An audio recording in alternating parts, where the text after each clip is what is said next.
আমাদের পরবর্তী পরিকল্পনা হচ্ছে আমরা আজকে ভার্সিটিকে 8টা পর্যন্ত আলটিমেটাম দিচ্ছি। তারা অলরেডি মিটিংয়ে আছেন।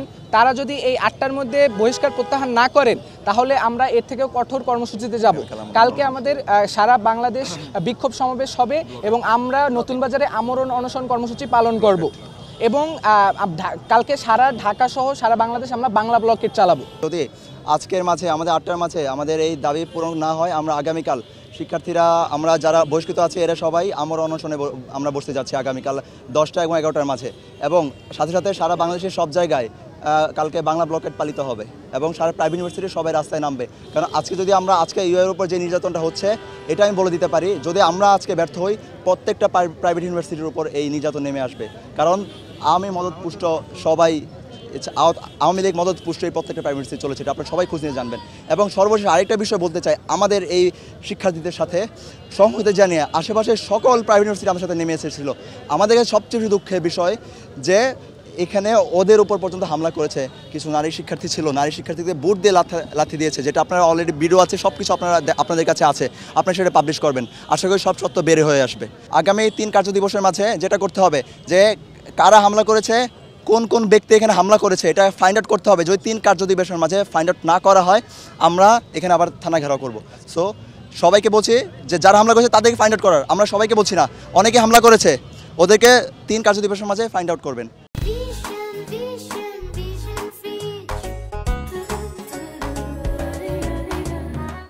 ইউআইইউ শিক্ষার্থীরা সহ আমরা বেসরকারি বিশ্ববিদ্যালয়ে যে সকল শিক্ষার্থীরা আছে সবাই আমরা কথাবার্তা বলেছি এবং আমরা দফায় দফায় ইউআইইউর অথরিটির সাথে এবং পুলিশের কমিশনের সাথে আমাদের কথা হয়েছে। ওনারা হচ্ছে যে আমাদের সকালে যে হামলাটা যেটা হয়েছে সেটার প্রতি দুঃখ প্রকাশ করছে, কিন্তু আমাদের সেই দুঃখ প্রকাশ দিয়ে আসলে হবে না, আমাদের সেটা একবারে আইনানুগভাবে ব্যবস্থাটা নেওয়াটা আমরা দৃষ্টান্তভাবে দেখতে চাই। এবং উনি আমাদেরকে আশ্বস্ত করেছেন যে ভিডিও ফুটেজগুলো যেন ওনাদেরকে আমরা দিয়ে থাকি, যে সকল পুলিশটা আমাদেরকে আক্রমণ করেছে ওনারা তাদের বিরুদ্ধে ব্যবস্থা গ্রহণ করবে।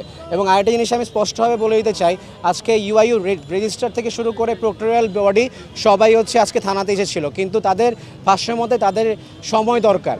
এখন কথা হচ্ছে যে তোমরা রাতে 10টার দিকে শিক্ষার্থীদেরকে প্রক্টর বডিতে ডেকে এনে ওদেরকে সাসপেন্ড করে দিতে পারো রাত 10টার সময়, আর এখন আজকে সারাদিন শিক্ষার্থীরা এখানে রোদের মধ্যে বসেছিল, আন্দোলন করলো, প্রতিবাদ করলো, তোমরা সারাদিনে সেই কোনো কিছু করতে পারলা না। রেজিস্ট্রার বলতেছে যে এরা নাকি তাদের এখতিয়ারের বাইরে। এখন সবচেয়ে দুইটা সবচেয়ে উপরের পর্যায়ের লোক ভিসি এবং হচ্ছে রেজিস্ট্রার, এদের এখতিয়ারের বাইরে যদি এই বহিষ্কার আদেশ থাকে, বহিষ্কার যদি এদের এখতিয়ারের বাইরে থাকে তাহলে আসলে এখতিয়ারটা কাদের? উপরে থেকে কালো হাতটা কারা নাড়াচ্ছে?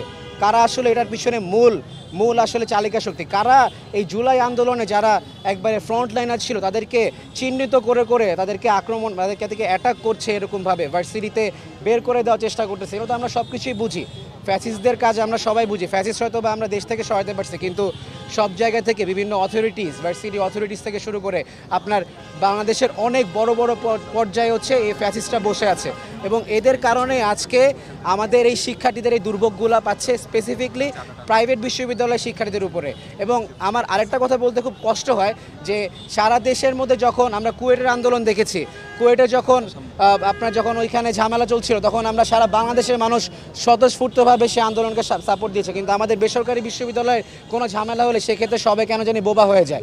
আমাদের ইউজিসির কথা যদি আমি বলি, এই আজকে অনেকে আমি দেখেছি রিপোর্টে যে বলা হচ্ছিল যে মানুষের দুর্ভোগ সৃষ্টি করা হচ্ছে রাস্তা আটকে। এখন রাস্তাতে একটা সাইড ছেড়ে দিয়েছি, আরেকটা সাইড আমরা রেখেছি, কিন্তু কেন আমাদের এটা করতে হচ্ছে? আমরা ইউজিসির কাছে গিয়েছি, কোনো ধরনের কোনো সহযোগিতা পাইনি। আমরা শিক্ষা উপদেষ্টার কাছেও গিয়েছি, কোনো সহযোগিতা পাইনি। যখন কোনো জায়গায় সহযোগিতা না পাই তখন তো আমাদের দাবি দেওয়া পূরণের জন্য তো আমাদের রাস্তায় নামতেই হবে। তো এটাই আমরা নেমেছি। কারণ এবং স্বরাষ্ট্র উপদেষ্টা এবং শিক্ষা উপদেষ্টা সব জায়গাতে আমরা এই জিনিসগুলো জানিয়েছি, তারা কোনো ধরনের ব্যবস্থা নেয়নি।